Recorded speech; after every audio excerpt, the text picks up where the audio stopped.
So I'm going to be talking about language experience and the and perceived prosodic prominence perception in African American English and European American English. So I guess I should say from the start here, like Nicole, I am a sociolinguist. You know, and as I talk about these kind of prior works on AAE and Prosody, I'm kind of coming at this from like a sociolinguistic perspective. So in the field of sociolinguistics, AAE has been like really, really well studied.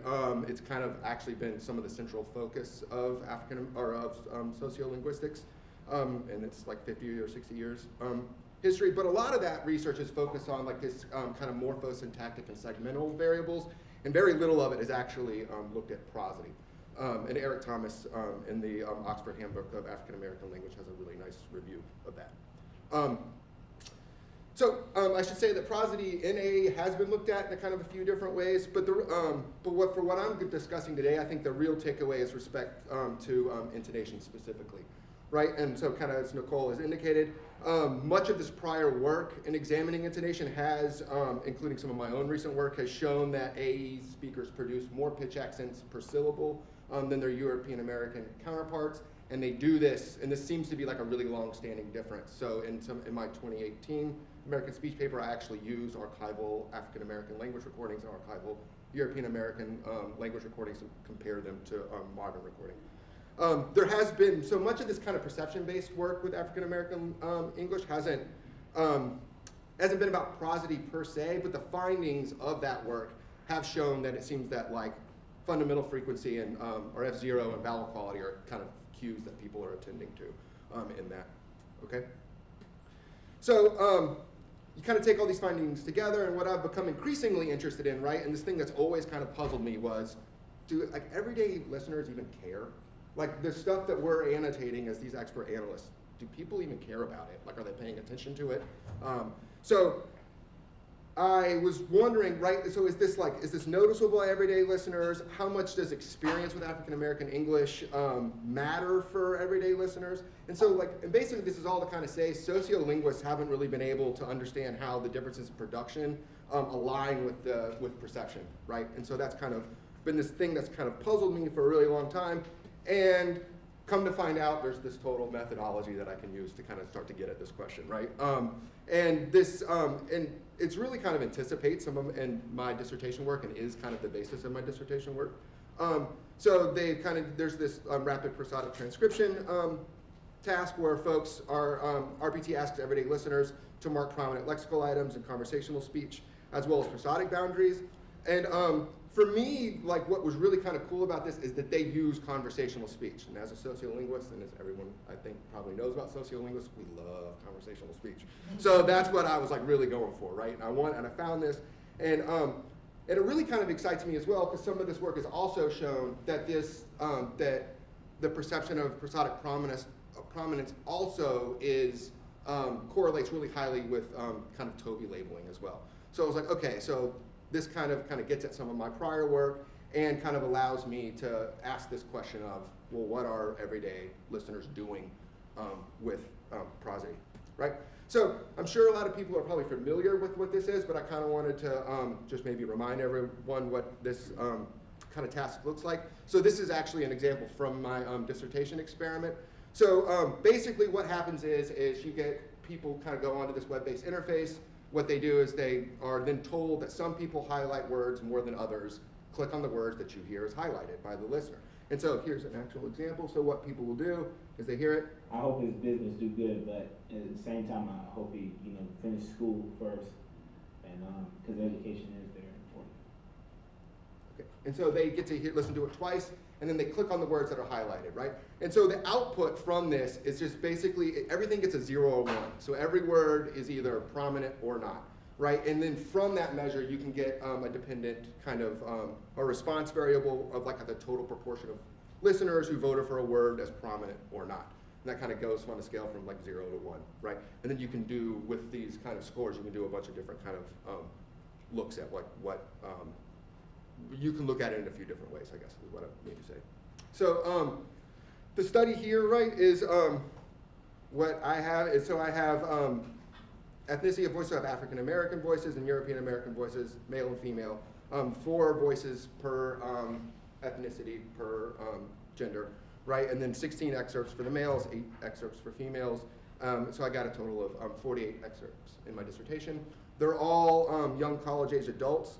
So the stimuli are all sociolinguistic interviews collected in the kind of the research triangle area of North Carolina. And they're randomized and counterbalanced to kind of try to alleviate some effects, speaker or item effects, right? So the participants that I have, right, are from 2 main locations. One is from the University of Oregon, and the other is from North Carolina Central University.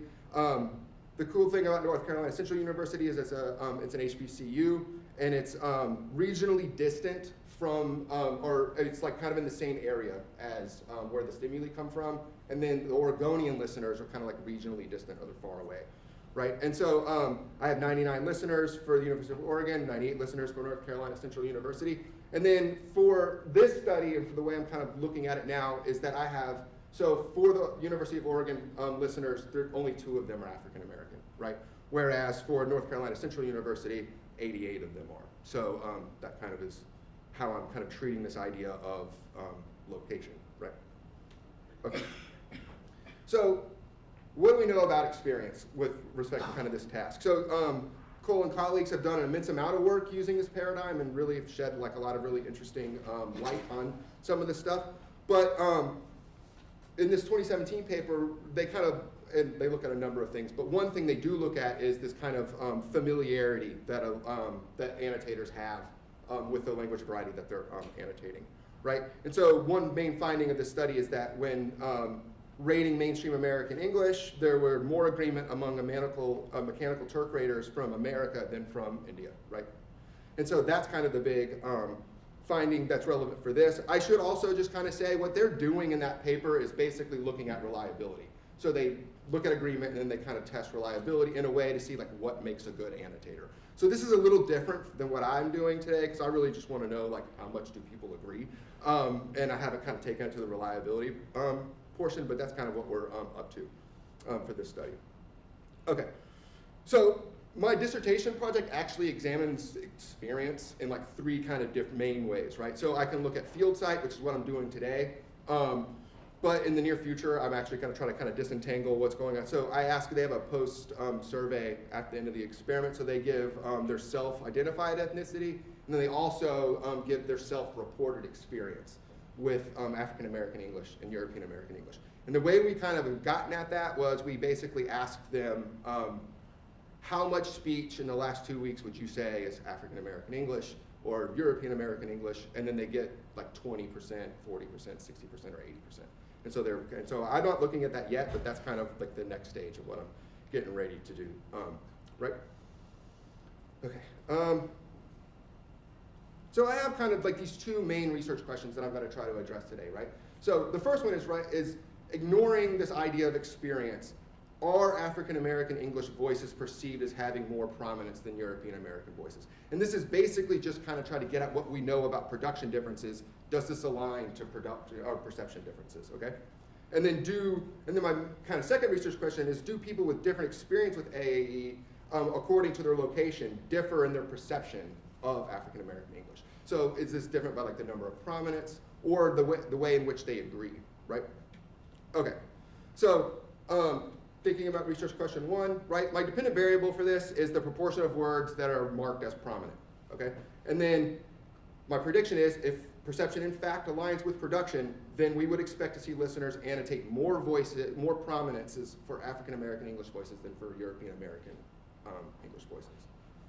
Okay, and so just simply kind of run a chi-square here, and yep, that's exactly what we find, right? So when you pool both locations together, everybody perceives African American English as having more prominence than European American English. Okay, so cool, I'm good there. All right, I'm doing it right. So I'm like, all right, so then my next question then is like, what about experience, right? So, you know, if you have more experience with the language variety, because as I said, right, the participants or the listeners from North Carolina are from the same region that the stimuli are. So like if you have more experience with it, then you know what's going on here. And so you could have maybe 2 main kind of predictions that parallel each other. So we could expect that participants who have more experience with African American English may be more sensitive to the acoustic cues that AAE uses to mark prominence, and therefore they may perceive more prominences, right? Or the second prediction would be that participants who have more experience with African American English may actually have a higher threshold of what is prominent. And so that they may perceive fewer prominences, meaning like they need more cues than just like something like amplitude or vowel duration or something like that, right? They need a bunch for it. It's got to be really prominent for them to think it's prominent, okay? So, and then for my second research question, right, the kind of question is like, so what's the role of experience when it comes to agreement, right? So potentially participants with more African American English experience may be attending to AAE specific cues. So they may show greater agreement than participants with less African American English experience. So this is kind of following what Jennifer Cole's 2017 paper has found, right? So if you're more familiar with it, you're like really in tune to the cues, and so you're just going to agree a whole lot more, right? Another kind of way of thinking about this is that participants with more African American English experience may have a wider range of prosodic prominence models at their disposal. So they may show less agreement than participants with less AAE experience in that like they're attending to a bunch of different cues that maybe these or listeners who aren't familiar with African American English are, okay? So for the first research, or the second, or the first part of the second research question, right? So when we have all listeners perceive like listening to African American English voices, we find that North Carolina listeners perceive more prominence for African American English voices than Oregon listeners do. And this is, statistically significant. So, okay, so again, it seems like that North Carolina listeners are perceiving more prominence than Oregonian listeners, and maybe that's just because they're more familiar with it, right? Okay, so here comes the cog in the wheel here. All right, so when I look at the second research question, right, so I ran a linear mixed effect model with the Fleiss kappa scores as the DV. So in a Fleiss kappa is just basically a Cohen's kappa, but for more than 2 raters, right? And I actually looked at an interaction between, so I had an interaction between location and ethnicity, and then also had just like location as a main effect. And then with the stimulus as a random effect. So we found significant main effects for location and interaction for location and ethnicity of voices, but not the way that I thought it would. So essentially, what we're looking at here is that like African American or North Carolina listeners don't agree as much as Oregon listeners as a whole, right? And that for the North Carolina listeners, there's not actually a significant difference between their agreement for African American English voices and European American English voices. So one thing to kind of note about these Fleiss kappa scores is that they're kind of low in general, right? But I think I should also kind of point out is that Fleiss kappa scores are like relative to kind of the task at hand, right? So, so like for example, right, if we're looking at like color blindness, right, you would expect, and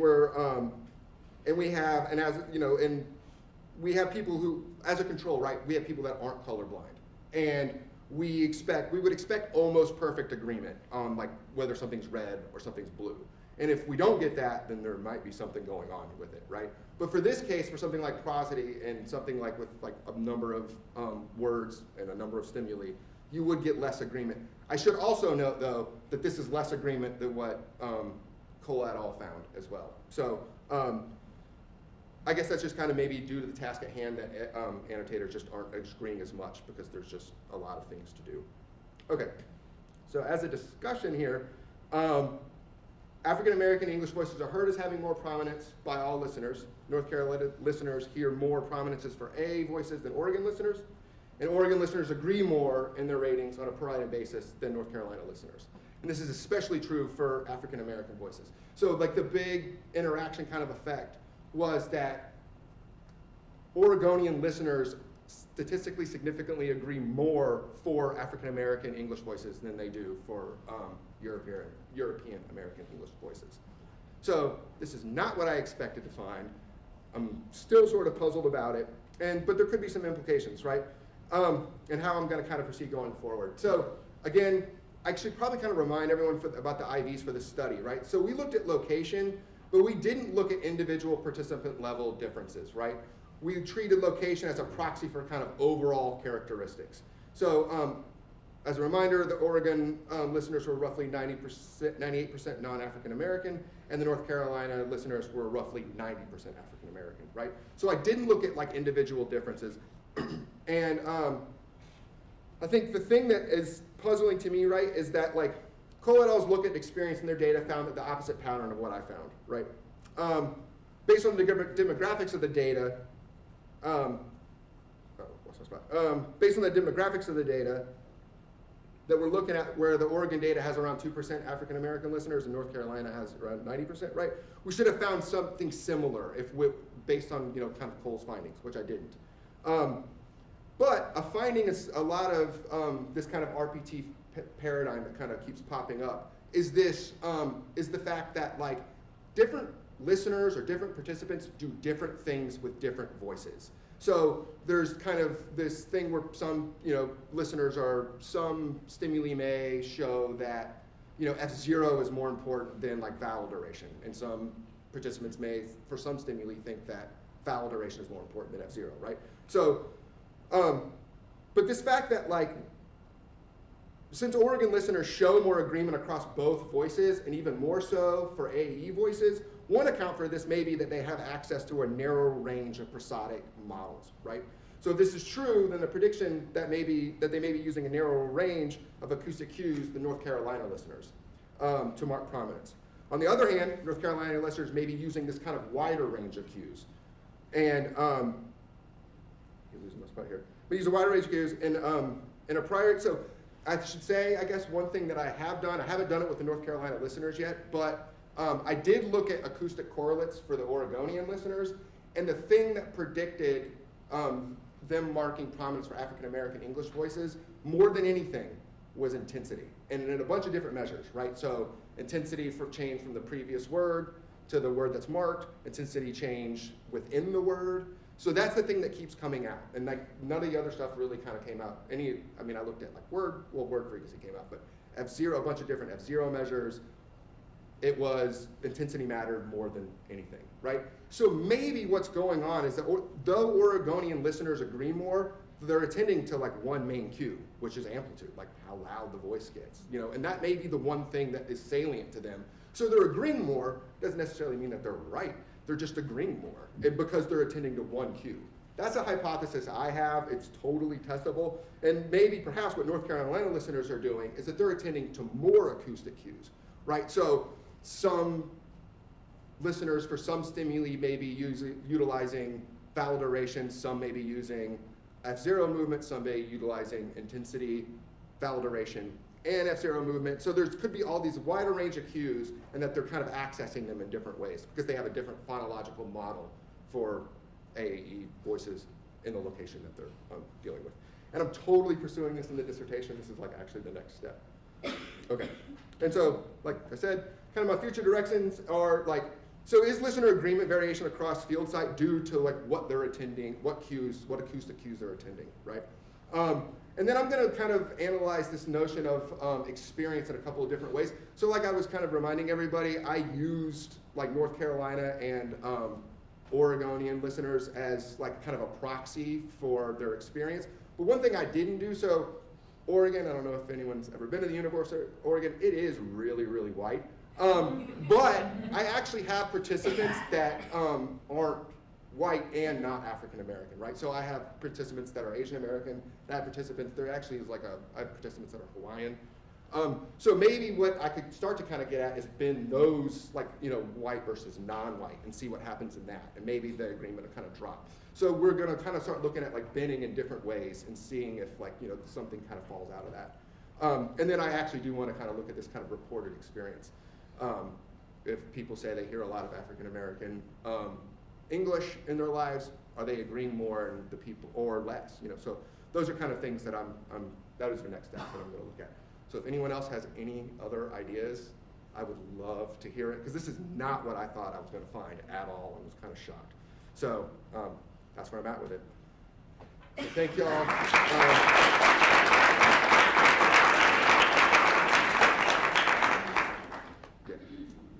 Thank you.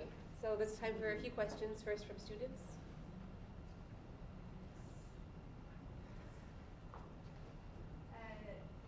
Okay,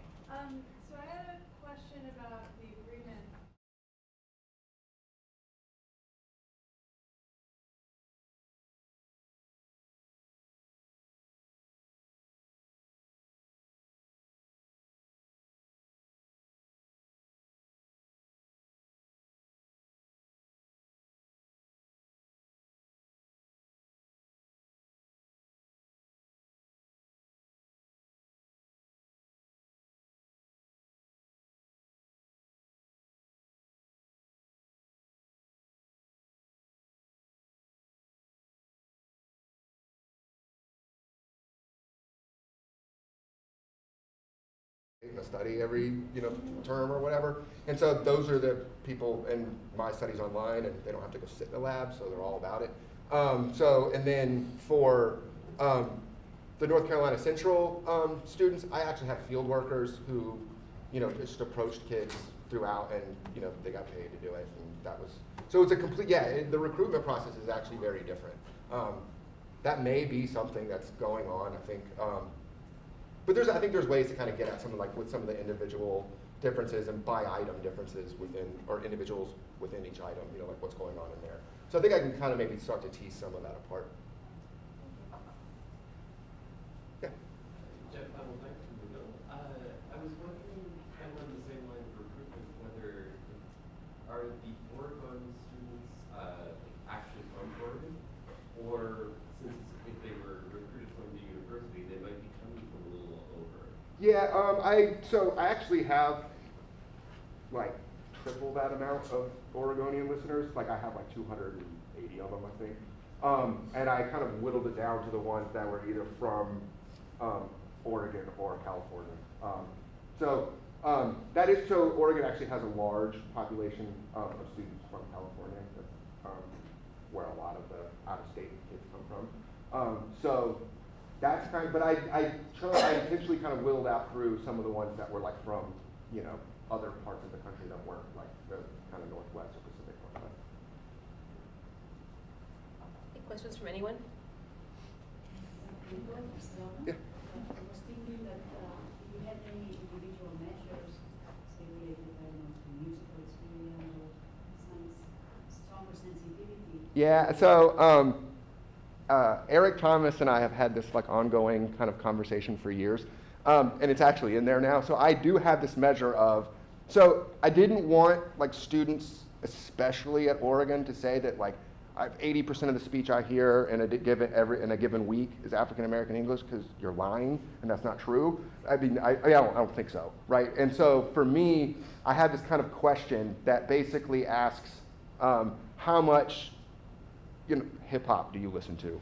And so like and they give like it's on a scale, so to kind of be able to tease apart how familiar some people they're saying they are with something. And then the other way I ask, I think like country music or something, that we ask for bluegrass or something like that for the European American English question.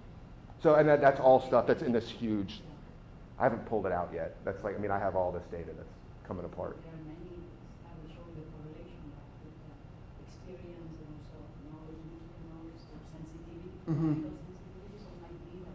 Yeah, and I do ask, do you play an instrument? And I do ask, have you taken any linguistics classes before? Just to see kind of where, and like all that kind of post-survey stuff is being processed now. And I'm trying to kind of line it up with, and that's kind of what I'm trying to get at with some of the individual differences and with so like trying to find these kind of varying correlations that could be at play. Yeah. So, the implications made in talking about this agreement about a little bit different speech samples, different voices. So, in addition to kind of different varieties of language, and in addition to familiarity with a particular voice, there seem to be differences that we don't understand about why listeners in this task agree or disagree on certain structures versus other structures. So in what Kim and Mike talked about yesterday, before we used this task, we suppressed this part of these details of the results, but we actually clumped everything together. We actually have 4 samples of speech, all 4 of them from impressionistically, they're all kind of the same. More rhetoric, more political rhetoric. But one of the speeches, but people didn't agree, like the population of the group that listened didn't agree equally on their annotations, and all 4 of them. In fact, one of the 4 kind of stuck out because it just lower agreement. But that was also the case for the 3 Toby annotators that annotated these 4 samples too. So and we don't know why. So but it's kind of, it's interesting to note that listeners seem to be disagreeing sometimes on the same places that trained labelers do, which means it's probably something real, but something that we don't really know what it is. Huh. And probably these sorts of things should be informing our annotation models a lot of times.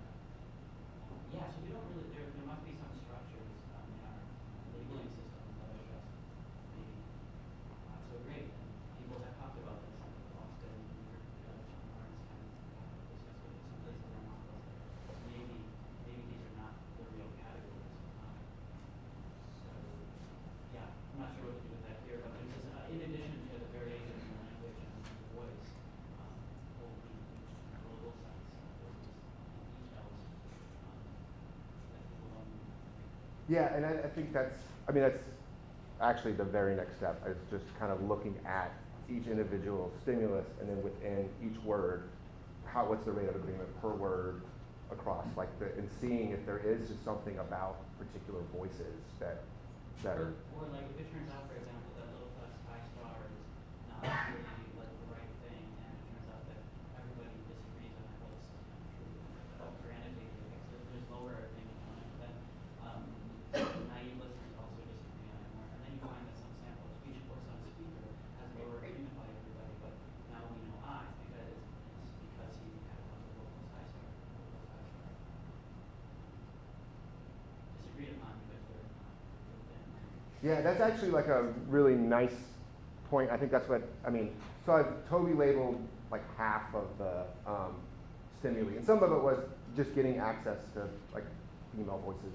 Anyway, I got them, so and that was more recent, so I just have to turn around and start totally annotating those, and I sent some to Eric Thomas, and he's supposed to, and then we're doing that now, so hopefully I can start to kind of look, because I do think that could be something about like a particular pitch movement that people are disagreeing on, and that's why there's lower levels of agreement for certain things than not.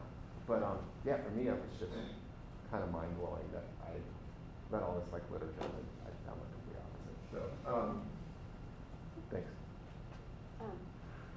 There's two more hands up. Can we? Do you want to ask your question first? A very interesting study. Your difference in rates of agreement were not enormous, so I think you maybe don't want to read too much into it.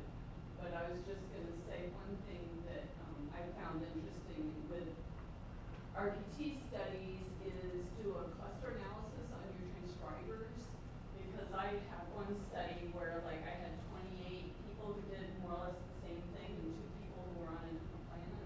And and that kind of thing can be quite informative. That's actually, I